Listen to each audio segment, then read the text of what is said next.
Welcome back. The three buddies are all back together. Welcome back to the three buddy problem. Costin, Raiu, and Juanito is here with me. Costin, you've been missing for a few weeks. By the way, thanks to Gabe for filling in last 2 weeks ago. You've been missing for a few weeks. Welcome back. How are you doing, my friend? Doing great, thank you. And Juanito, you're recovering from LABScon 24. By the way, let me start by saying congratulations on the delivery of another successful LABScon. Just let me share some numbers very quickly. We had 164 attendees from 16 countries. People came in from Australia, Germany, Switzerland, Slovakia. There's a giant list. We had journalists from every major publication there. It's been fascinating to me to remember the first sit-down dinner we had with Migo. Hey, let's come up with this idea for LABScon to where it is today in 3 years. So congrats on that. Can you give the people a big, quick recap of your own feelings on how it went? Yeah. So, I mean, obviously, I feel just massively better as a person, just knowing that it's done, right? Like, and that we nailed it, and that people are quite so happy. But trying to get a little perspective, it's been really hard for me. Like I slept for 3 days straight once the conference was over. I think it's been like tipping over like a burnout point of being like, okay, we made it. Everything, like everyone's fine, everything's safe. Like and also like it coincides with S1 taking on a really big initiative around my team and labs and sort of a lot of hiring and all that. So it's just felt like we needed to get to this point before I could just relax. And so it's taken me a bit, but looking back on the conference, I have to note, like, we've gotten a lot better at putting it on. It's a lot smoother. People know what to expect, and it's starting to create that like competitive camaraderie where people want to surprise each other with the content. They want to bring something that like no one else was expecting and have their own version of shock and awe. And it felt like it really paid off. Like the talks were phenomenal. The amount of effort that some people put into their costumes for the gala party was insane, right? Like Mark and Silas coming as the Palo Alto booth babes incident. With the lanterns on their heads. Oh my God. I mean, full drag. Well done, guys. Imagine Mark Rogers in drag costume. Quite phenomenal. I've seen the photos. It was actually really special. You added a lot of stress to yourself by taking on this keynote day presentation that you did. I'm going to punt it now to Costin because you got a chance to listen to it, Costin. I sent you the abstract as well, the transcript as well. Your initial take on seeing this type of keynote at the cybersecurity conference? Well, I think it was very brave, and I did appreciate the fact that Juan, he started by saying that, everyone's great, my company is amazing, I love you all, but there it goes. So I thought that was pretty nice. But it was a very thought-challenging, thought-provoking talk. I think it will really benefit having a longer paper or an essay based on the ideas from your talk. And the first thing Ryan knows, I asked for the AI summary of the talk, and you kindly provided, so you can just sometimes it's easier to look at the text and try to understand the ideas and listen to it. And of course, I'm confident there'll be a lot of naysayers and haters. They're like one of my smartest Romanian friends, I'm not going to name him, he said like, why can't Juan, just like everyone, just buy a Porsche instead of being depressed? And I said, dude, he already has a Porsche. He already has this is a stage 2. The next level of depression and midlife crisis now. I don't know. Juan, you deliberately try to not make this a night I'm depressed, like I'm in bad shape talk, but that's how it was received by a lot of folks. What was your intent? Like, give me the essence of what the intent of the talk is. Well, so let me treat that on two different levels. First of all, I am normally depressed, right? Like that is just like a lifelong thing that I'm very open about my mental health, and I think it's important for people to talk about that stuff more often. I'm well medicated. I have therapy every week and have been working on all my childhood shit for many, many years. And will continue to do so because that stuff is just, it'll be amazing. There forever. So it'll be there for embrace fucking it. ever. So, wonderful. I think, my therapist is just having a great time. But there's the depression side of things. There's just the normal mental health stuff. Then there's what I see with this industry. And the reason that I'm pointing to it is that the threat intel industry has been a salve for my mental health for many years. It's brought me immense satisfaction. It's given me unbelievable room for growth. I mean, Costin, when you and I met, like I couldn't reverse anything. I didn't know how to write Yara rules. I didn't know, like I was very much on a different side of the house. And this has been like a challenging an extremely rewarding thing for me to take on over the past like decade or so. So to look at that and say, look, I know I and a lot of other people have gotten so much from being a part of this and found so much satisfaction and felt like we were doing something meaningful. And to look around and get the sense that that is not the case, not just for me, but for a lot of people, it just made me feel like something is really wrong. And if I'm having this hard a time with it, and I'm in a relatively privileged position, I'm in a company that supports me. I have a team of amazing researchers. We have great resources from our company. We have had no layoffs. Like everything has been pretty charmed for us. And I feel this way. Then how must these people be feeling in these other companies? How is everyone? Like it was almost a temperature check. And I'll say on some level, I might have been a little bit relieved had other people looked at me and been like, hey, buddy, like, I think you're having a rough time, but the industry's fine. We're all having a great time. You need to It's go, you. like, Yeah. go adjust your meds. Like, on some level, it would have been disconcerting, but on another, it would have been comforting to say, no, threat intel's fine. I'm just having a bad time. Instead, what I got was everybody, VCs, researchers, whether you're a high level exec or a low level, like brand new individual contributor, and even government people, everyone came up afterwards and was like, were telling me their versions of what they heard and what they were reflecting on, which at least lets me know I'm not completely nuts, but also lets us know that we are in the midst of a crisis. We are in the midst of a difficult time in this industry, and that's worth airing and discussing and trying to address and trying to fix instead of just letting ourselves drift into the ocean. Let me flip the conversation, because this whole mental health issue, and isn't it our own fault that we get ourselves so engrossed in this work and give ourselves so much of this kind of glorification and self-importance? I'm simplifying things here. Yeah. That it affects our mental health. And Costin, you've talked about mental health in the past, and the importance of going on vacations, the importance of working from home and working from amazing places, doing taekwondo, finding other things. Is there a connection between, in cybersecurity, we kind of build up ourselves into being so important that we get into this I don't know, what do you call it, this hellhole that one feels? I don't think that's maybe the main issue here. I think we talked about it in the exit interview we did when I was mentioning the story of Paul Morphy and the fact that everyone, whenever he traveled to a new city, they expected him to play some kind of a masterpiece. And the stress, just the stress of being able, every LABScon to do a big announcement, like the biggest. It must be bigger than the previous year. One. Yeah. Like whenever, to any kind of conference, we need a bigger announcement. We need like more money, more flash, more fireworks. And I think that's one maybe part of the problem. And I think Yuval Noah Harari was also talking about this, and he said, everyone is so excited. Everyone is like super, super, super excited, when instead maybe we should try to be less super excited. Like let's be more normal, if you want, thinking about the long-term survival of our species and how we accelerate learning and how we grow as individuals. What is one thing you hope to not have to go to LABScon next year and do the exact talk, Juan? Is there one fixable thing within a year that you can see? Is there a way we can get journalists, for instance? Like there was a call to action for journalists to be more discerning on these bullshit marketing things, these reports without IOCs. I'm seeing you, Salt Typhoon. You know what I mean? Is there a way we can? Is there one takeaway that you see you feel like people should work towards instead of us? I'm just trying, like, we throw our hands up in the air and say we're in this void, guys. Like we got to figure it out. But like, where should people start?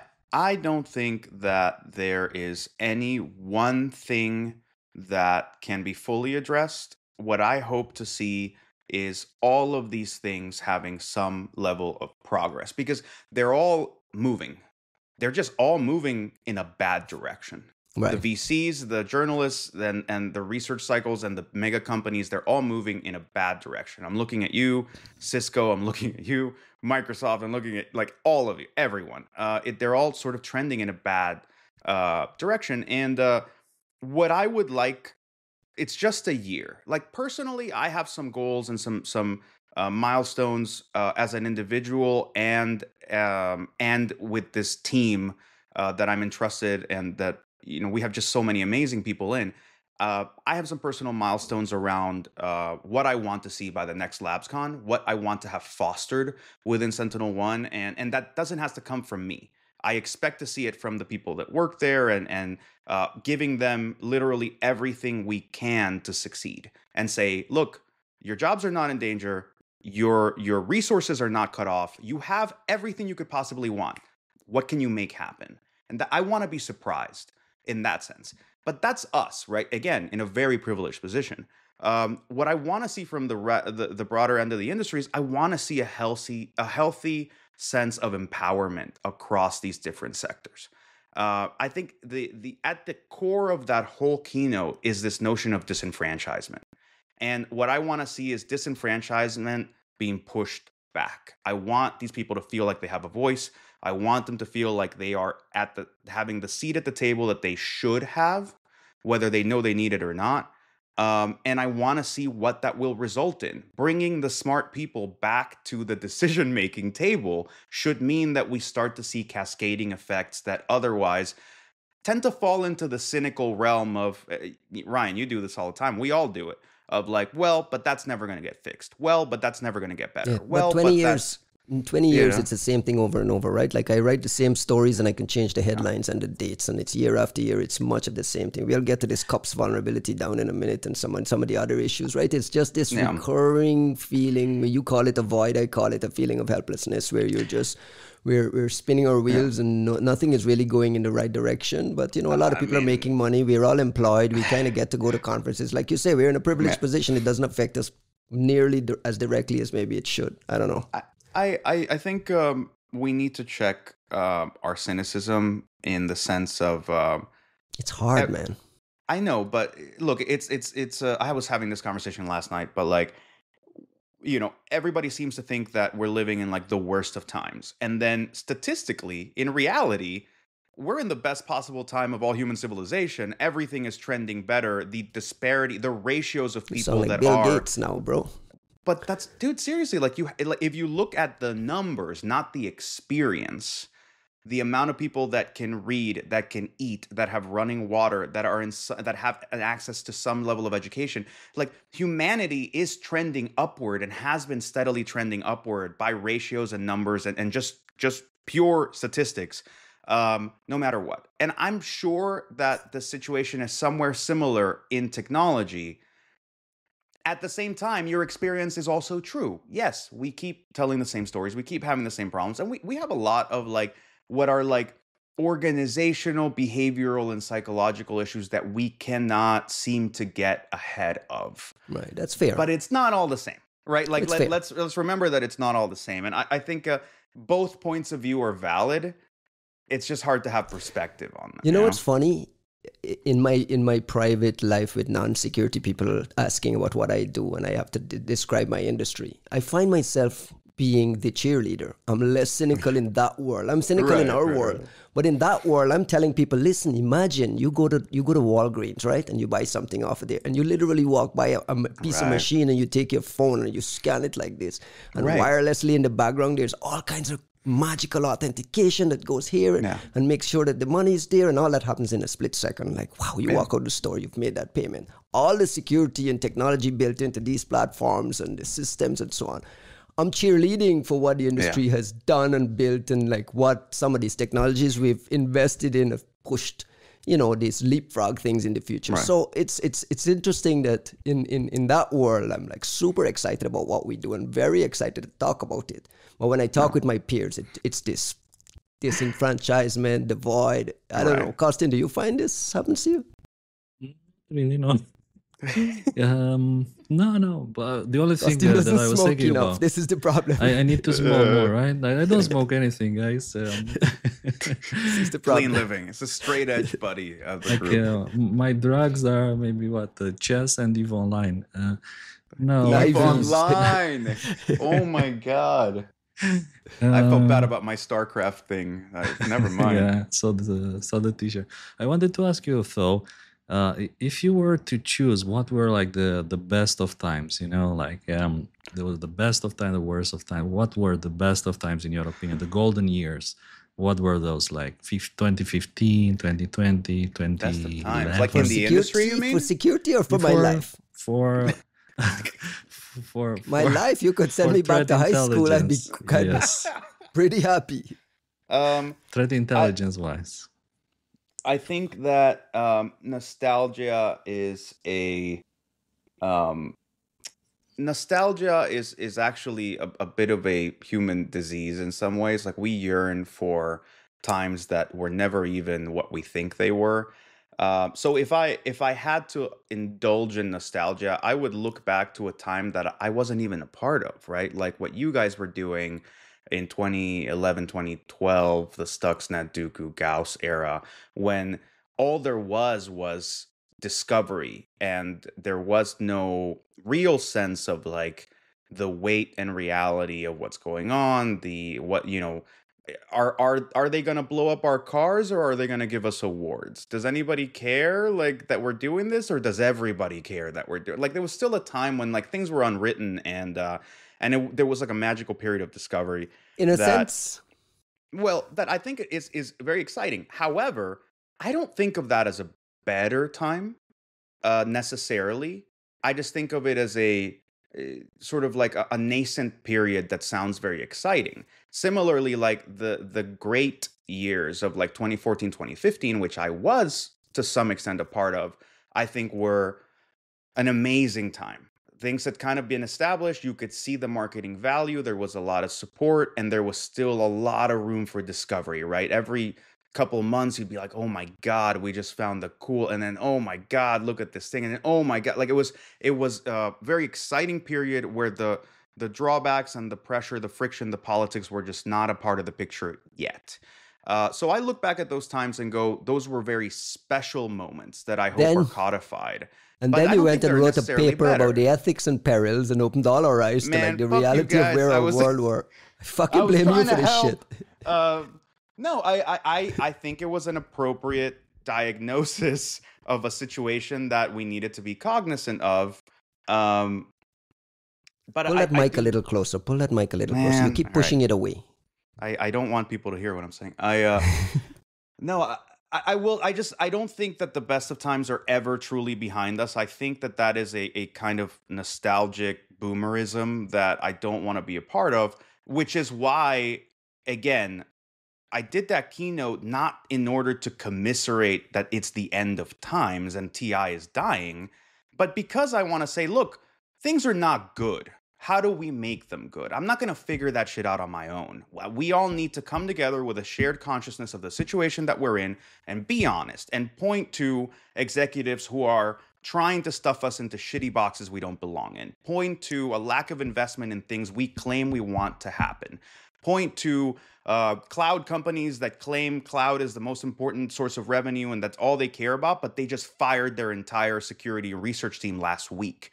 Like, there's a Hyper-cloud lot companies. of hyper cloud companies. Very, Speak- there's a lot of bullshit that I think we need to call out. I don't think that means we're in the darkest timeline. I think it means we're in a place where something's wrong and we need to make it better. And that could lead to, I hope, a golden renaissance of TI, right? Like I like to think that we're always trending upward. Costin, what's your answer to your own question? You need to make TI great again. What's the best of times for you? For me, the best of times. I fully agree with Juan. Like those years were like the most interesting, the most exciting, when there was like potential and discoveries all the time.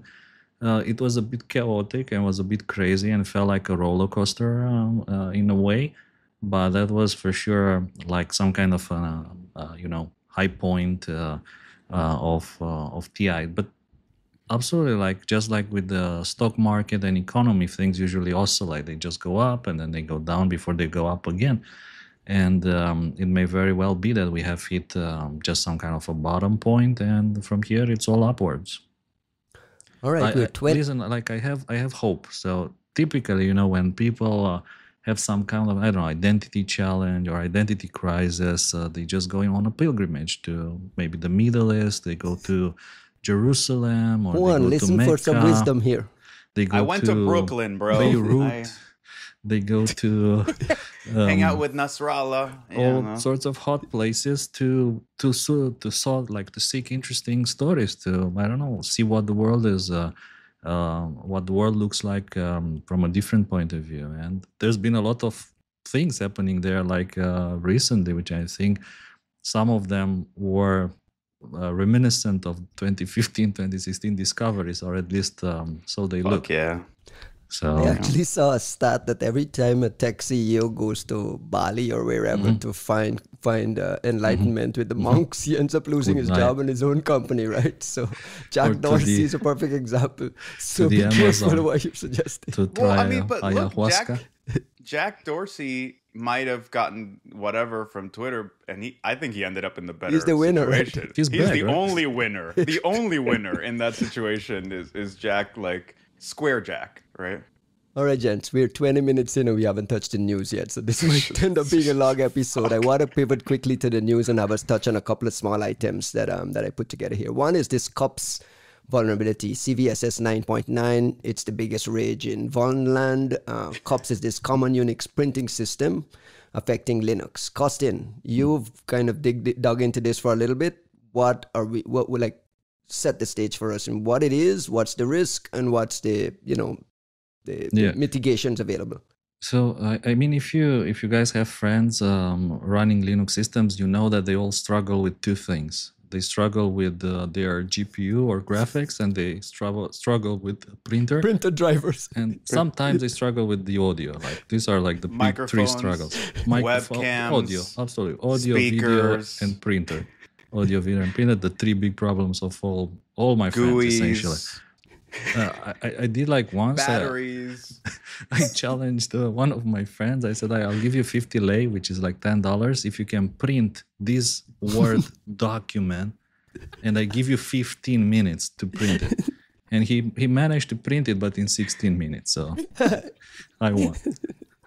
But that's the truth. I mean, and I think this is part of the solution or the problem, if you want. The common Unix printing system, this super complicated subsystem that you install in Linux together with the GUI. So if you have a laptop or a desktop or Linux installation, it will probably come with CUPS. And typically this listens on port 631. But at least in my experience, it doesn't open, if you want to, widely. It opens port 631 on the local host. So I think there are probably some conditions in which it does listen on the internet. I was thinking maybe the most likely option here is some kind of a router, or like the typical cheap IoT device that you have in your home, and it's a Wi-Fi router. It can be anything, including a printer server. And by some accident or miracle or whatever, it also listens to the internet. So my friends who can print on their own machines, they can print on anyone's router if they want. But I think, CUPS is this thing that has been around for a very, very long time. I was kind of expected to have vulnerabilities. But on the other hand, it's a bit, I think, weird that there's 75,000 potentially vulnerable devices, according to Shodan, on the internet, with Romania being one of the top countries, if I remember correctly. Was it like number 4? That's your buddy. He's trying to print. Possible. Is it wormable? It looks like it's wormable. Yeah, I think it might. There's some kind of user interaction required for the exploit to work. However, that user interaction might potentially be triggered remotely as well. So to be honest, there's a lot of things which are maybe not clear just yet. We're still kind of waiting for more details on this, and of course, everyone's waiting for the patches to be like fully distributed, to be available everywhere. When you see CVSS 9.9 out of 10, it kind of will set all the scanners alight. Should people be nervous, worried about this? And is there room here for this to say, hey, why the hell do I even have this in my systems? Let me just remove it. Like, what's the mitigation? Absolutely. And I think we're going to see cases when company X and company Y, they got popped by whatever ransomware gang, which exploited this vulnerability. You know it will come. And I think the best thing to do right now is to just block these ports from the internet. There's no reason why anyone from the internet should be able to connect on these ports on your infrastructure. So I would just, actually I did that already. We put port 631 in all our firewalls. We blocked everything. And next, if you don't print on your servers or just do like everyone. Have a Windows laptop nearby and print from there, and just remove this from all the Linux machines. Juan, you expect a lot of malware-related noise with this, and what happens inside a lab when something like this comes out? Are you guys scrambling to ship signatures on Linux? And I don't know what you're worrying about. Look, I find this shit hilarious on some level. I love that you have this massive attack surface area for something that most people seem to think has never worked well, but is on by default. I just love that. I think it's hilarious. But that's me maybe being a little more dismissive of like the Linux ecosystem, just because they tend to be so unpleasant in how they handle vulns, in how they handle realistic assessments of like threat modeling. Like, I don't know what makes Linux people so. I think it's this notion that you somehow control everything and therefore are more secure, when in reality, all you're doing is like the only line of defense is a password, just a simple password, one simple password, and that's it. Sorry, it's just to say that when something like this happens, there's a lot of concern primarily as to how this is going to affect, or how could it affect really VPSs, like cloud Linux instances and servers, because that's where the intersection of Linux and importance lives. It's seldom about the Linux users on laptops and whatnot. It's more about, what websites and big database servers or whatever are exposed and have this thing available and are now sort of so infinitely poppable. And I don't know what that intersection really is, but contingent on that, yeah, this is going to be the usual disaster, and we're going to be dealing with, corporate ransomware and all that kind of stuff. But it's like one of many at this point. So, in addition to removing cups, patches are available. If you're in an organization, your last word, Costin, put a bow on this. Make sure you patch this thing, right? As much as it's being dismissed as some hype and it might not be exploitable, people should take this seriously and just at least mitigate it. I think, yeah, you should take it serious. Block port 631 everywhere on the firewalls from the internet. Uninstall cups on all the systems where it shouldn't be actually installed. There are some super nice scripts actually available at the moment, like Python scripts and other scripts that can just help you uninstall all the cups related software. And of course, just make sure that everything is patched when the patches are available, which I think it might still take a few days. All right, switching gears to the very, very first episode of the Three-Body Problem. We actually kicked off our esteemed podcast discussing the Windows recall AI thingy that was coming in these Windows new AI PCs. Microsoft, they had just, I think, they made the decision to kind of pull the preview and re-architect the security model. Yesterday, they announced that it's ready. It's ready for prime time with a bunch of security-related goodies in there. I had a chance to sit down with David Weston at LABScon and on a call yesterday, kind of going over this overhaul of the security architecture, proof of presence encryption, anti-hammering, anti-tampering, some embedded DLP checking, screenshot data managed in enclaves, like a security architecture that he's very, very proud of. We had a long discussion about how we got here as well. I don't want to dig into too much, but Costin, your initial response to Windows recall is, who wants this shit? Like, why is Microsoft building this shit?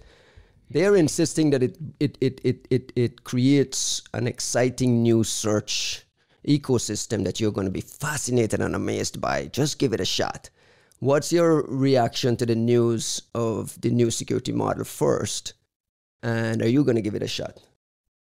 This is my first reaction was to ask what is the secret registry setting for France that permanently disables it? Like, that's the first reaction.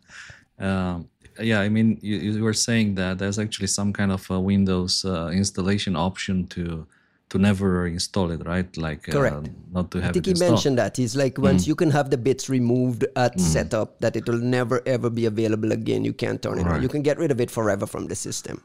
I tried asking ChatGPT, by the way, how do you do that? And ChatGPT didn't know, like, didn't understand the question well. It was more like asking, like, what do you mean, which recall, security, and so on.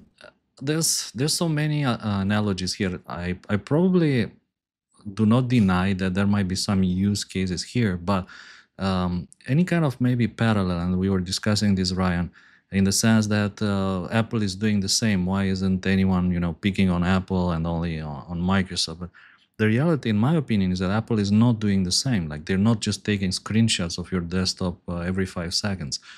If you take a screenshot, then it can be indexed, right? That's what Apple does. And you take a photo, you need to do the action, take a photo, and then they will identify objects, blocks, people, pets, and so on in the photo. But they won't automatically monitor, be the big brother and look at everything that you are doing on your machine. And you can say, yeah, sure, but that stays in an enclave.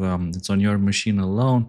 But like, and it's only activated for presence. It removes from memory as soon as it's done. It's built like a password manager to timeout. There's like a bunch of security mechanisms embedded in there that says, listen, everything happens on device as well. I'm just kind of giving you the Microsoft spiel. Everything happens on device. It's turned off by default. Like, all the things that you would want in a feature is there from a security perspective.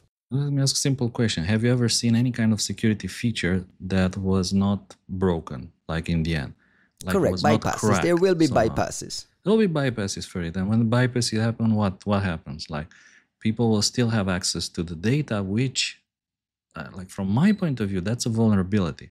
Having all that stuff on my computer, that's a vulnerability. Like, it's a risk for me. Considering my work, what I'm doing, having my activities recorded, it's a risk. So for me, it's kind of unacceptable. It might be useful, like I was saying, for some specific cases, right? And your I understand beef is the that need. Your beef is that Microsoft is creating this data. Yeah, it's just creating this data, this big giant data store of stuff. Even though you can granulate of what I do and how I do, and like, I don't know how I do things. And the question is, why? Like, I don't need that. Like, let's make an analogy here. So let's say the NSA comes to you and they say, listen, Ryan and Juan, we're gonna install a new feature, which is we'll save all your home traffic from now on. It's free, like free of charge. It doesn't cost you any money. So whenever you forget something, you can go there and look back at your home traffic from 1 year ago, 2 years ago, 3 years, 15 years ago, like whatever you were doing there, like what kind of websites you were browsing. Would you feel comfortable? It's not a good analogy, because if it's happening in my house and it's happening on device, I think the on-device thing is a big mitigation here. But they'll say, like, listen, we will develop this software that we will install on your computer, so the data will be available on your computer alone, but we'll develop the software and we'll put it on your machine. Would you be comfortable with that? You said it's not a good analogy. Cool. I don't think it's a good analogy, but precisely because I understand the point of what Costin is saying, right? What we're once again going back to the original recall discussion. You're talking about a flight recorder. That's just like it's just like if you told me the equivalent of like, hey, we're gonna install a keylogger and therefore everything you ever type will be searchable. Ugh, all right, it makes me uncomfortable, right? Like I have to. Okay, but not much different. Well, yeah, I suppose. Look. I have changed my tune, and it might be entirely based on my exposure to Dave Weston's strong jawline and deep conviction that he's doing very well with this. But no, seriously, I mean, I like what he was describing, and to be fair, Um, I I don't want to just be cynical and say there's no way they could ever do this right. Because Apple has shown us that there's a lot of things that you can do right, right? Like there were like what you just described, Ryan, like with the idea that you can just show up to a CVS today and pay with your phone, and none of us as security experts look at Apple Pay as a weakening of your general security posture, even though it holds complete like control over your finances. It can work when it's not connected on the internet, et cetera, et cetera, et cetera. Like they figured out a way to make that work to a reasonable standard. And what Weston, I think, was describing is not just a security first re-engineering of an interesting new capability, but also a security minded harness for what can then subsequently be applied as well. The Everywhere idea else. everywhere for other things. I'm excited about transferability Yeah. to all kinds of other features within Windows. But go on.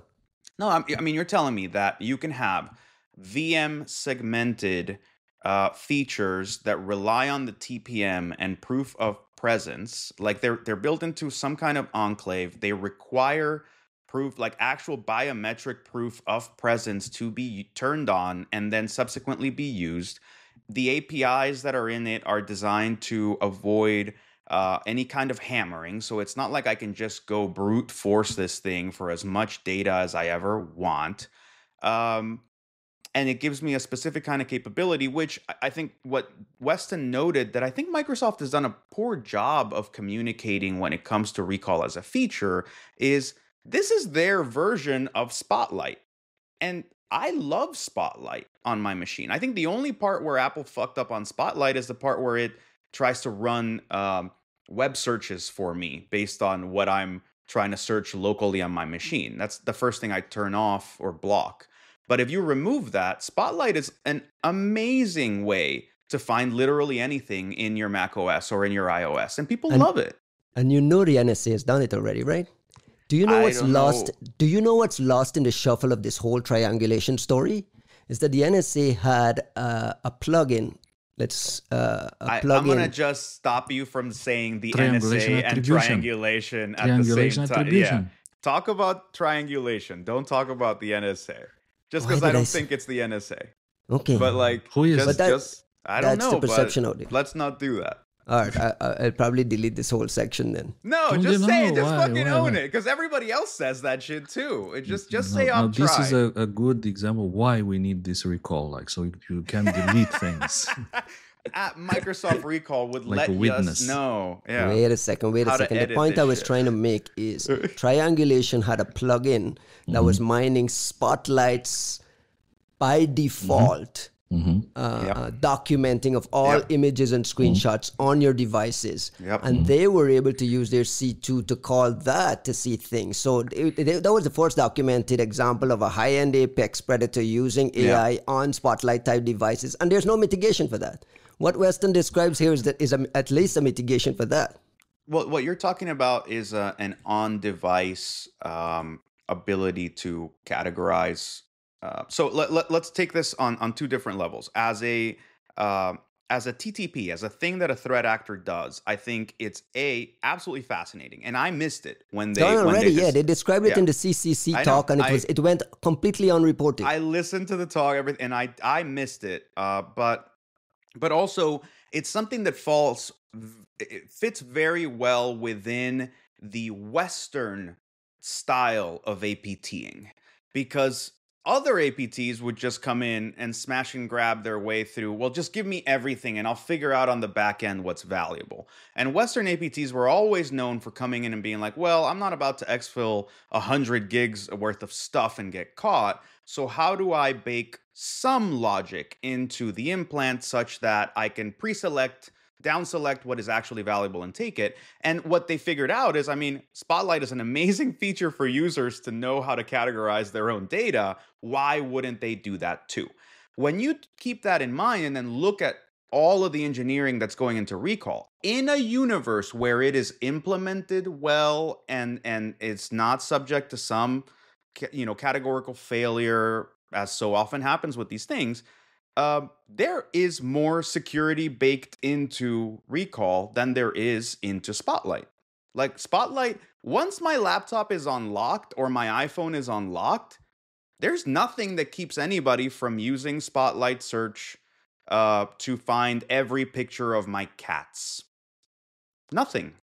So, in some ways, I mean, in this escalation of slightly invasive ML forward feature creation, Apple got there first, did well, and made people happy without them thinking about the ML side of it. Microsoft is coming second. Everyone is hyper focused on the AI-ness of it and the way that data is being stored, generated, and used. But they are, in this second iteration, putting a lot more security into it than Apple has, at least for its access and use. Here's my beef with it, though. It's turned off by default, which they're making a big deal out of announcing. Who knows if it's not going to be turned on later on? Because we've had these examples with Microsoft in the past once, and even if it's not turned on, how much their salespeople are going to be badgering Some you. idiot PM is going to like push for this needs to be on all the time. Not only that, but you're going to get these constant alerts to please turn it on, please turn it on, please turn it on, even if people, doesn't activate it. And that drives me crazy with Microsoft. And as much as you want to applaud David Weston's and the technical folks' efforts into kind of baking these security mechanisms into it, like you just can't trust the vendor to not mess with it later on. And I feel like how do we get to that point where I don't know. This is when the depressing. Yeah, that's a bigger problem with Microsoft. With Windows ever since we got into like the Windows 10 and 11 era of things, where they've taken a really paternalistic approach, which in some things I can appreciate why. Like I think insisting that you have to install patches. Everyone hates the way they do it, and I think there's probably a better way to do it. But I appreciate that you're saying, look, motherfuckers, like you need to install patches. Like you cannot have a computer and just keep pushing the postpone button for like 6 months and then cry because you didn't update your shit. I appreciate that. I do not appreciate the way that they've gone about enabling Cortana, enabling some of like the search stuff, even in your start bar, and like the inability to how hard it is to turn off Defender even for like legitimate uses like our own. Stuff like that really bums me out. And I think that's where you see this like weird commodification of Windows as an advertising platform rather than, and like as a telemetry generation platform rather than an operating system. In that, it has made the idea of using a Windows laptop as like a daily actual thing. Like, I'll VM it. I'll use it for dynamic analysis. If I ever have the misfortune of using Linux, I'll keep it around so that I can print stuff. But I don't know that my daily driver can be that. Yeah. Speaking of daily and drivers and Windows, Microsoft, since we last spoke, Microsoft had an EDR summit. And again, Weston is in the news here coming out and saying, listen, we're going to provide a user mode API for you guys to stop hooking into our kernel directly. I imagine this is going to be entirely voluntary, right, Juan? Like it's up to the vendors to decide if they want to use this or not. What is your reaction to the little driplets of news we got out of him about this and this SDP, this software development practice that will require this phased rollouts and so on? Like all the things that, should have been there in the first place, they're going to be asking for. Quick reaction? I have no idea. That's my quick reaction is I have no idea. I think in some ways, it's kind of what I'd been asking for in the podcast. So yeah, great. You're standardizing the way in which you're going to kind of fit into the kernel. This one is going to come down completely to implementation and enforcement. And in a variety of ways, right? Is this going to become a way to crimp the AVs or make them stronger? Is this going to become a way to muscle people out of your market or to enable them to do better and like focus more of their resource? Like, look, how many developers at every EDR and AV company are dedicated to stability? Is that something that we can finally start to like? Okay, I don't have to have 10 dudes who spend all day trying to make sure we don't like have some kind of like interop problem or like deadlock something. Like now it's all great. Okay, cool. That sounds really nice. At the same time, how is that going to be implemented? How is it going to be pushed out to all of the legitimate folks that want to use this? And then more importantly, I saw some offensive folks, like folks in the room who have done offensive work before, who were salivating at the notion of a user land way to like hit the kernel that Microsoft manages. So uh, there is a lot of potential to like kind of concentrate all this in all this capability in a single place, and then go, okay, well, how are you actually going to manage and make sure that it isn't being misused by somebody else? All of that is unwritten as far as I'm concerned. I'm not saying that it's not doable well. I'm saying that my judgment is completely tempered until we see how they roll it out and what they do with it. And Costin, you've said, I'm interested in giving up some speed in the interest of reliability. Does this move in that direction for you based on what you've heard so far? I think so, yeah. And to be honest, this is, in my opinion, it's a very good initiative. It's the kind of things that we were recommending and the kind of things that we were expecting.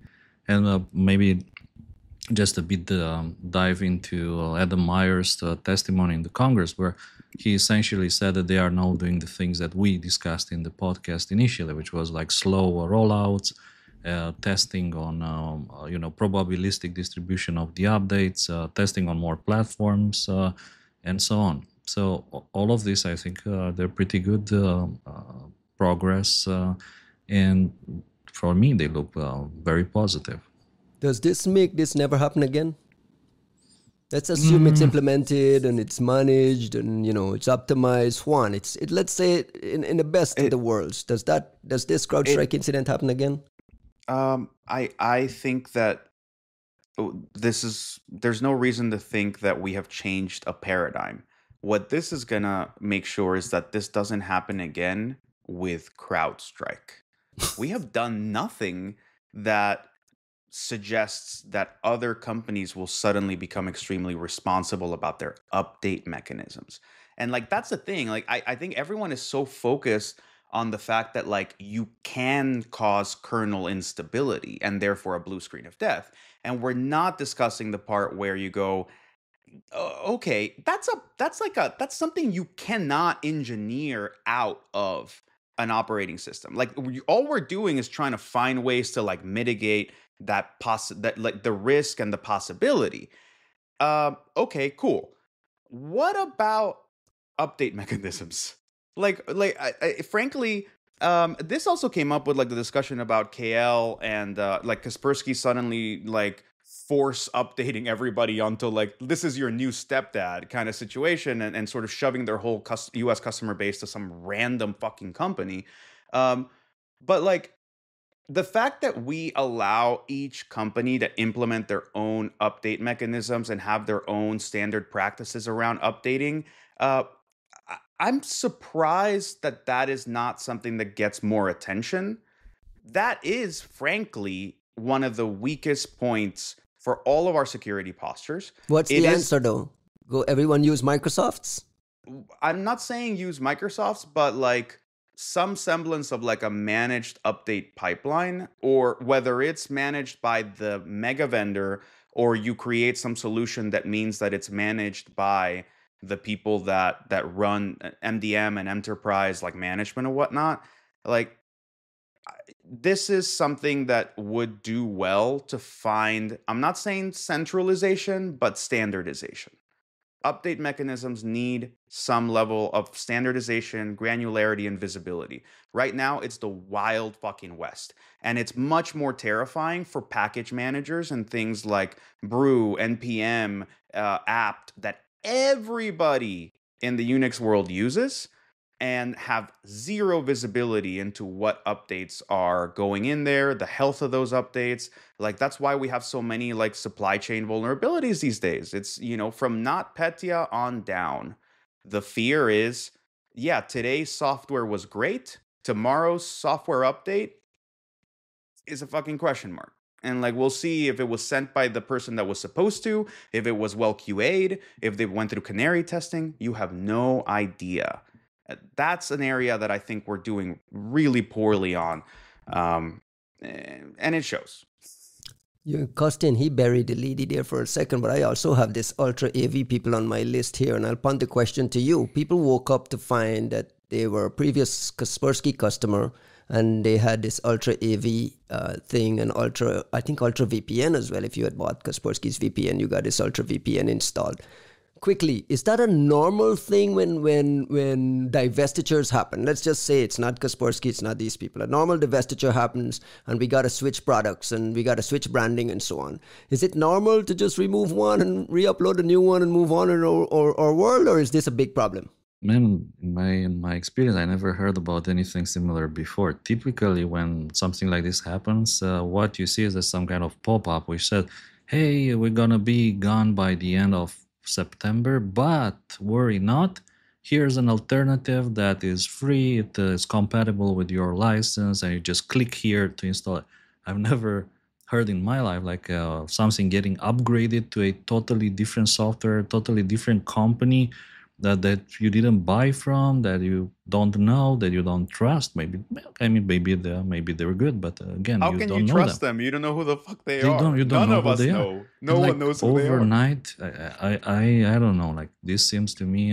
Do we know how many risky. US customers they had? Like how many people would be impacted by this? Are we talking 1 million, 10 million? Should be a couple of million, I guess. Again, I have no way of knowing, but just looking at previous reports and the bans in the United States, I would say probably a couple of million. And the Kaspersky apps have been removed from the Play Store as well, right? I believe that's completely gone. You can't even find it. But not replaced with the Ultra AV, I think. Who is this Ultra AV people? Do we know?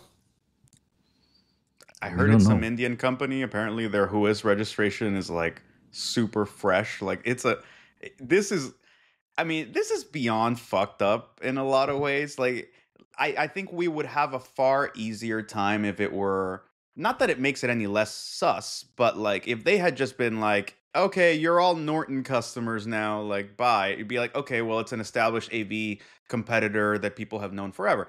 I'm not saying that I'd be thrilled to see that crap pop up on my computer, nor do I like the idea that a vendor just arbitrarily updates me to whatever the fuck they want.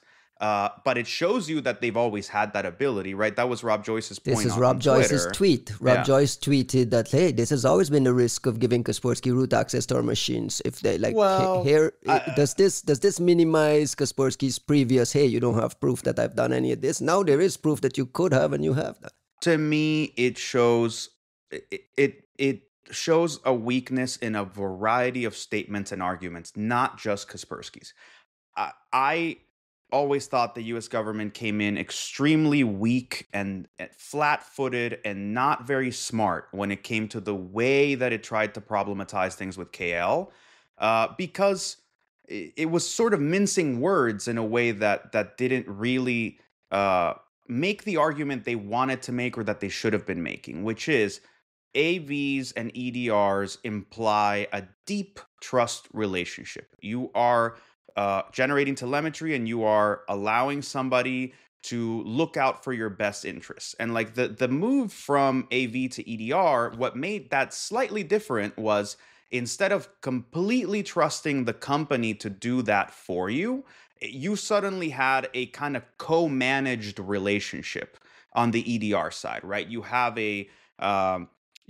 a management console. You can see the telemetry that's generated. You can also kind of be involved in the management of what's happening with your systems, but there's still a deep trust relationship. If your problem with KL was the ability to do silent SIGs, which everybody can do, everybody does, or if it was like the idea of like having specific targeted detections and whatever that only showed up to one computer and not the others, why didn't you focus on the update mechanism? Why didn't you focus on scrutinizing the signatures that were coming down that pipe? That's what needed to happen, if you ask me. Now, on the KL side, like let's focus back on KL because they are clearly the ones acting in some level of bad faith at this point. It's like your whole statement, your whole stance was, yes, but you can trust us. Yes, but you have never caught us actually show me the receipts. You've never actually caught us doing something wrong. You're bitching about silent signatures. Everybody else does it. Show me a silent signature that did something that we weren't supposed to be doing. That was a lot of, you know us, you trust us. And to then go, haha, never mind, this is your new Indian dad. You go, what the fuck just happened, right? Like, it was all... I think it comes back to our discussion even on the first episode of this podcast, which is to say, I was very happy to put my face forward to defend what Great was doing when it was under the control of folks that I trusted and saw acting in good faith, which means that I have an equivalent responsibility now to look at what they're doing now that they're not acting in good faith and go, yeah, that's fucked up. That's not the right thing to do. That's not what a software company should do. What they put their profits at the 11th hour ahead of any trust relationship with their customers. And okay, I understand maybe you think that sanctions or whatever like justify that, but what you've shown is that when push comes to shove, you're not a trustworthy steward. Costin, is this a change in the culture of the company, you think? Because this is not something we've experienced before. How did you react to seeing this whole Ultra AV reinstall thingy? I was, first thing that I was thinking about was I would like to get my hands on this Ultra AV to look into it, first of all, just to understand. Is it maybe the same product with the same engine with a different name, like, white labeling? I think that would be interesting to verify. Probably it's not, but nevertheless, I was thinking, how do I get my hands on it? And now, the second thing was, imagine that, this comes to Europe. Like maybe it's the same kind of situation happens in Europe. And does it mean that all the users in Europe will suddenly see their installations replaced with Ultra AV as well? It's a legitimate question. Like, is this a scenario that expects all the users, like, I don't know, outside Russia? It's a legitimate question. It's a legitimate question for all AV too. I mean, if I'm using ESET and they get acquired next week by some company in some different country, is that a legitimate worry that I now have to take on, a little bit of a risk factor I have to take on when I think about purchasing and installing these products? That's true, but when they get acquired, again, things don't change automatically. Instead, you'll probably have to pay or to agree to having your software replaced by something else. Actually, I was just wondering if this is maybe potentially an option for a class lawsuit. I don't know, for the U.S. users, because in the past, companies that were caught selling telemetry, for instance, they were fined like in a very, very bad manner. And I think potentially this could be the case as well. Yeah, I'm curious, like, where I would go look for a precedent is what happened when like Norton got bought by Symantec, for example, because you have an equivalent product that they could have pushed. I'm pretty sure they didn't. I think they eventually end of lifed it and said, hey, this is gonna stop. Like, you can upgrade if you want, but again, you don't see the push. I think that's where you can say this is a relatively unique circumstance with the sanctioning and whatever, but it almost, to me, it looks like somebody at KL went, okay, fuck you. And like, in that case, let me just pawn you off and make some last bits of money out of this thing. And I guess that seems, in like a teenage rebellion mentality, that seems like a reasonable thing to do. But reputationally, like, you're once again in indefensible territory. An interesting question is, in the US, there was a fraction of folks I know, technical folks, who were rebellious enough to say, I'm going to use Kaspersky. I've never seen proof. I'm going to continue to use the product. It's a superior product. I trust the great guys. The great guys do great research. The product, these guys consistently find the big things. I'll continue to use this. What do you say to those folks now? Get rid of this thing? Is that, like, your advice now is, how do you, like, what happens next for folks? What should folks do? Let's put a bow on the story. You asking me? Anyone. Like, if there's a buddy of yours that come and say, man, I've always used Kaspersky because the product was just very good. So I will say that before, when it was discussions about telemetry and discussions about like the nuances of signatures and sensitive data, it was relatively easy to be like, yeah, mom, but like, this is a good AV, just install it. And like for the purposes of what you're doing, you're like, no, the coverage is fine. You're not handling classified data. I just want you to like not get popped. This is a good product. I was giving away free serial keys to Well, just family and friends for exactly this reason. And frankly, I mean, what do you recommend to people? Because like, look, they I'll have tell this you. ultra AV shit on their machine. Well, right. No, but I was gonna say, like, from the perspective of like CrowdStrike, SentinelOne, like any of us, like we don't do consumer, so there's no competition there at all. At all. That is just not our area, not our bailiwick. That said, this change now makes it so that from a consumer perspective, there's a legitimate concern and a legitimate lack of integrity that I could no longer recommend. Now I'll go, well, and I've already been doing this. It's like, yeah, just go buy an ESET license, right? But it's based entirely on they have great researchers, they do great work, it's a good product, it's consumer licensable, and we've never seen them suddenly decide to fuck over an entire customer population. Big difference, right? Next story in the list is should have been higher, but I think we should discuss it because the implications for device security is the exploding pagers in Lebanon. Since our last podcast, I mean, this story has been the biggest story, and the New York Times did some fine reporting with like the long-term play at creating this special company, and kind of targeting that whole marketplace long before. Like, really fascinating thing on the espionage, on the intelligence side. My question to you is: do we have to worry, just generally, about the ability of little devices like that to explode and cause problems with all these Chinksky devices we're buying from China and bringing in all over the world? Are you planning to be like a Hezbollah courier at some point, or no? But let's say someone wants to cause as much commotion here in the U.S. and you could figure out a way to get into this cheap knockoff IoT Chinese ecosystem and have some sort. I'm just curious if there's a supply chain implications for the rest of us. The question is, have we crossed a Rubicon here? Is there like a wow, they went there? No, I don't think we've crossed a Rubicon, because what we apparently understand in this situation is that there was tampering to include an explosive, like an actual explosive component into a otherwise safe device. It's not they figured out a way to blow up a standard device from the factory the way, like if they had figured out those a are way two different things to entirely. just like bleep bloop their way into like having normal standard beepers blow up, then you go, that is A, terrifying, B, perfectly replicable, C, completely unavoidable. So what the fuck did we just unleash on this world? Replicable through interdiction, though. Well, but that's no different than me like just having your food delivery stopped and putting a bomb inside of it, right? Like you're talking about like, can I violate the integrity of any device or any container you use and put a bomb in it? Sure, that's never been different.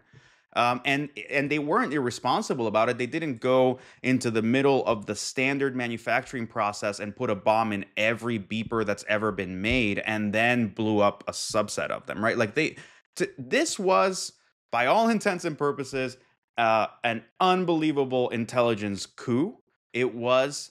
I understand that people are upset at the notion that you would blow up these things without knowing who might be near these people. Okay. They're in a fucking war, right? Like they didn't do this in the middle of like Hungary at random.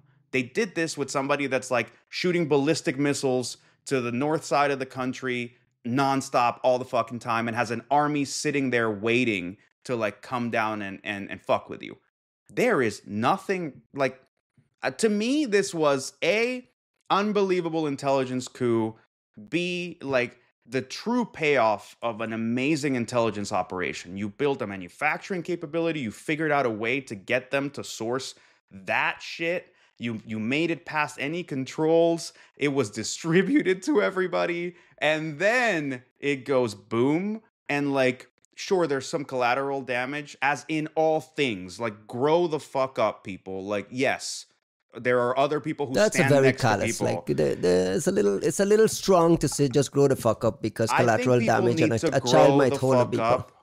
People need to grow the fuck up about collateral damage. There is no world in which we play gods and to take perfectly morally rounded out decisions. That doesn't exist. That Mickey Mouse bullshit version of the universe, why don't you just let not bad things ever happen? We all wish that were the case. It's not the case. You don't want them to go and carpet bomb half of Lebanon.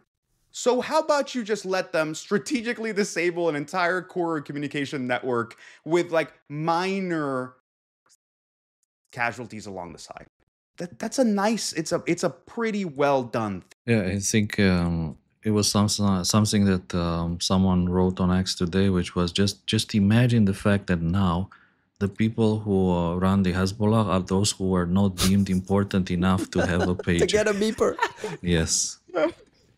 I love the I don't know if this was true or not, but like the reports that, what was it, like the Iranian ambassador had a beeper on him, which is just fucking hilarious, right? And I think the follow-up was that the next day, as you know, things progressed and people were mourning essentially the first round of terrorists who exploded. Then the second round started with radios exploding as well. Yes. Yeah, there's footage from an actual funeral where a beeper goes off, where they're actually mourning the guy who died from a beeper. The part where you're not like that I haven't seen drawn as like I haven't seen a causal link discussed publicly is okay, and then a few days later you get to take out Nasrallah. Like, how much of that? I don't know. How much of that is a direct corollary to we need to meet in person because there doesn't seem to be any secure comms. Mm-hmm. And then like you get to take out this dude you've never been able to take out before in a massive strategic coup, right? Like you can't say it's short-sighted. Like it is just masterful. And I think, look, and not to just like fawn over the Israelis all day long, I will say this is what it looks like when they know to respect an enemy and properly prepare and fight them well, which was not the case with Hamas before October 7th, and it shows, right? Like they thought Hamas was like a backwater, backwoods, like small issue that could be contained and could be handled in small skirmishes. And when shit really popped off, you saw how flat-footed they were. Like, you know, it's been a difficult, entrenched fight. They've always known to respect Hezbollah as an organization that not only is a terrorist organization with a proper army, but one that could project power around the world, right? Like the EMEA bombing, like they were able to carry out terrorist attacks globally, and they knew to respect Hezbollah. And now you see the caliber of capability and thought out, you know, kind of power projection that they can do in those circumstances. Pretty incredible that not only what you're talking about, all this thing, but going all the way back and betting that they will move towards beepers because there were warnings from above around cell phones and other types of devices, and having the foresight to say, you know what, in 2-3 years, they're all going to be sourcing beepers. Let me go create a beeper company that makes its own beepers. Plant it in Hungary, have a system in place to make sure they order it from here and get it into the right set of hands. I mean, I'm telling you, see man. where this is going, Ryan. Like they're probably building companies now doing pigeons, right? This is my thing. It's like how many more of those companies are all around us, like coming to our conferences and high-fiving with us. Like, it's fascinating to me. Dude, how many? There were 2 people dressed as like Hezbollah comms people at LABScon, and I won't name them, but they did phenomenal. I'm glad this didn't happen early enough where I was tempted to show up dressed as a giant beeper or some dumb shit like that, but instead you were dressed as an astronaut with a big giant white helmet. That's what right. was Baldy dressed as? Like Baldy went as a Lidl delivery guy first, and then he changed into being a prisoner with a 29155 badge on his chest. That was amazing. Quickly, just as a quick related story, and it's something that we've been following here on this podcast, is Apple suddenly dropping its lawsuit against the NSO group, citing fears that their data and some kind of sensitive security vulnerability information will leak to the very people that you're accusing of exploiting them. 1, and 2, citing reports that officials in Israel may have removed relevant, interesting documents from the NSO headquarters in Israel. So this lawsuit will go nowhere. The landscape have kind of changed. There's some others popped up that has kind of supplanted NSO group. So we're going to bail on this. Disappointing to me because it was kind of like we had a big, strong ally that would plant a flag in the ground and say, okay, let's at least have a balance, a push and pull on this side. Now that they have bailed, what Costin, your reaction? I think that everything kind of revolves around U.S. politics. So here I probably think there's a lot of lobbying involved, a lot of money involved. Don't forget the fact that Conspiracy, Costin. Because I love those. The aliens, the Dutch, of course, must be involved. But I was like thinking that there's probably not any, let's say, good technical reason to drop the lawsuit. The only good reasons to drop the lawsuit would be financial. That simply they don't Not the want problem Apple has to pay the lawyers anymore. By the way, we were in that situation in the past when, let's say, in a similar case with cyber criminals, if essentially the lawyers were quite expensive, and the question was, what do we get out of it? Like the best case scenario is they get convicted and they go to jail, right? And they did. And is it still like any point further to continue in this direction or not? And in case of NSO, they're sanctioned, right? What can happen? Like what's the worst thing that can happen to them on top of sanctions? Maybe they got the outcome they wanted, and from here on, it's up to the U.S. government if they want to make it worse for NSO or to make it better for NSO. So we'll have to see. I don't know what to think about this one. It sounds fucking stupid for what are probably some of the most expensive lawyers on earth to suddenly realize they're open to discovery. Yeah, like that's what nonsense. the fuck are you talking? That's nonsense, right? Like you guys knew that was an issue. It's like part of the admirable aspect of this is, well, you're clearly willing to open yourself up to discovery because you think there's something greater to be gained. And I'm wondering, like, what changed? It's hard to say that because I don't understand Apple's strategic priorities in that lawsuit in the first place. And if anything, I kind of look at like Meta's attempt at going at NSO as sort of more significant, more interesting. But yeah, it seems kind of like a weird flash in the pan kind of thing. And we've known that there's other companies. We've known that NSO is going to be sanctioned. We've known like all these things, like none of that changed. So what exactly made this less savory for you? And if the big discussion is simply like, well, other people have replaced you, it's like, okay, well, when are you going to sue Paragon or whomever else? Like, what's the deal? What's the problem, right? Like, are you establishing a paradigm here where you say, well, one of the reasons you should not want to be one of these companies is the richest, like one of the richest companies on earth is just going to fucking legally hound you until the day you die. That was the hope, right? That was the hope from some of us who were anti-NSO type technologies is, hey, here's a rich vendor with mountains of lawyers that can throw at people to say, hey, you're not going to fuck around on my platform and use my cloud services, and you're not going to put my, like, this is the stance Apple was making, and now they've disappeared. Do you think it's tied to the conflict? Because NSO is still a very important group in company in Israel, providing very important technology as part of their war effort. Supposedly. It's publicly documented. It's publicly, but they jumped into trying to become more valuable the day October 7th happened. Like that's not necessarily the case. But still an important piece of technology for. Sure. I mean, like it's not the only one. I don't know. I don't understand what's going on here, and that sometimes is just the fact that, of course, we're ignorant to many things, myself especially. Sometimes it's due to the way that decisions are made in the Valley, and like maybe this project didn't survive someone's perf cycle, and that may very well be what determined this change.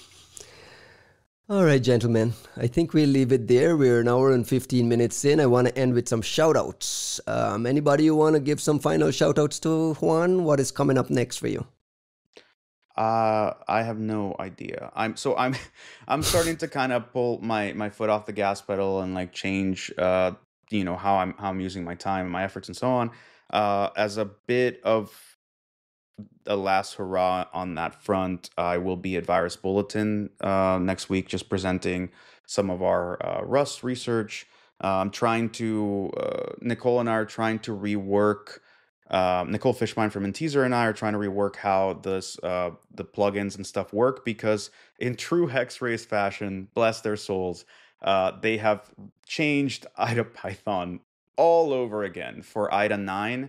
It's not a bad thing. Like they finally standardized IDA Python into an external library, and like a bunch of things that we've been asking them to do. They're changing their pricing model for IDA Pro completely, and IDA 9 is coming out very soon, and we've been using the beta, and it's really cool. But it also means that all the stuff that we built to try to fix the Rust reversing problem needs to be re-engineered a bit. I kind of saw this coming, so like we used a middleware library called Feature Proof. And I now need to fix that library so that it actually works for other people. So there's like a bit of work that we're trying to kind of sort out in that, so that we can release some of these tools. And then if I'm honest, I am trying to back away from the day-to-day stuff for a few months and try to start writing again. I need to get back into the book. I need to start publishing things. Like even Costin mentioned like that keynote, it was a wonderful moment of like emotional openness about a problem, but it wasn't a comprehensive treatise on shit, and I didn't get to cover like maybe you still owe us a 40%. lower paper. Oh yeah. Well, anyways, you know, with that sense of overwhelm, that's the kind of things that I hope to be paying more attention to in the near future.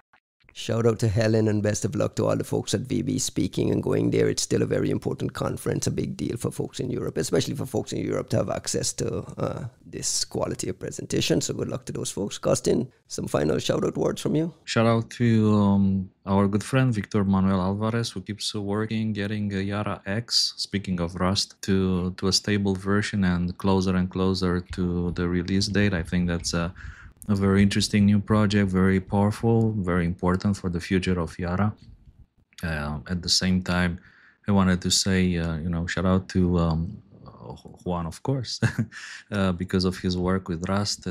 Nowadays, the amount of things that I see compiled with Rust, written in Rust or Golang, it's just crazy. It's insane. Like most of the malicious tools, malware that I see are actually a nightmare to reverse and a nightmare to write Yara rules for.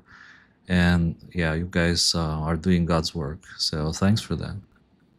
And from my side, just to put a final bow, we started talking about LABScon. To close on LABScon, a big shout out to Courtney Duff from SentinelLabs, who is like the mother of LABScon, kept everything together. Did amazing work. I mean, we've told her in person. I just wanted to document it here in the podcast. And congratulations to Chris St. Myers, your new deputy, Juan, who will help you kind of straighten out your work things. So congrats to Chris St. Myers. Shout out to all the LABScon organizers, sponsors, people who attended. We just had some sad news as well last night. It's like it's been an overwhelming emotional experience, totally. So with that, and on that very, very high note. Wait, you gotta say it though. Like, so for folks who might not know, like Jeff Wade from Solis, who have been really good friends of ours, have been there from the first LABScon, and have always sent like a nice contingent of folks. Jeff was with us at LABScon, actually dressed as a banana, dancing banana for the gala dinner, and then we heard he sadly passed away a few days ago. So, a lot of sort of bittersweet, like mixed emotions. Glad we got to spend that time with him. I didn't know him very well before that, but he was a very kind guy. Just one of those moments of reminder to appreciate the opportunities to be with our friends and these people that support us and that we care about, and take a minute to stop hunting and give your buddies a hug at least, and just appreciate that we have these moments together. So just a huge shout out to the Solis team and his family. I hope they're all well in all this. Absolutely. Sending along the best of vibes to our other friends at Solis who hung out there with us. I mean, these guys have been a key part of our conference, and the guy's family as well. It's just kind of one of those emotionally overwhelming things that I'm processing and trying to deal with. So thank you guys. We'll talk again next week. Thank you. Thanks, everyone. Ciao.